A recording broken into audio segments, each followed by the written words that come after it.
Well, it's been a while since I've videoed a fishing trip. We're not caught loads. Lovely sea. Finn's getting his gear rigged up. I'm rigged up and ready to bait up.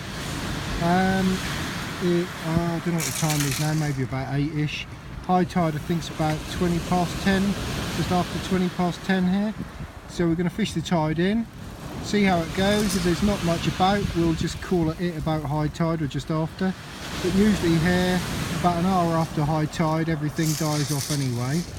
So yeah, let's get sorted, see what's about. Good size. First cast, first fish, dogfish. Not a bad size, so we'll have a look at it and get baited up and get back in again. I could feel by the pull on it that was probably a dogfish, but I was hoping for a bass.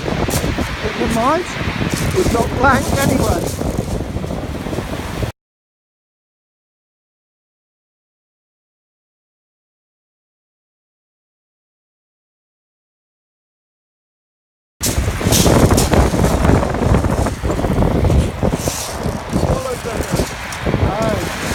Fins on, dogfish.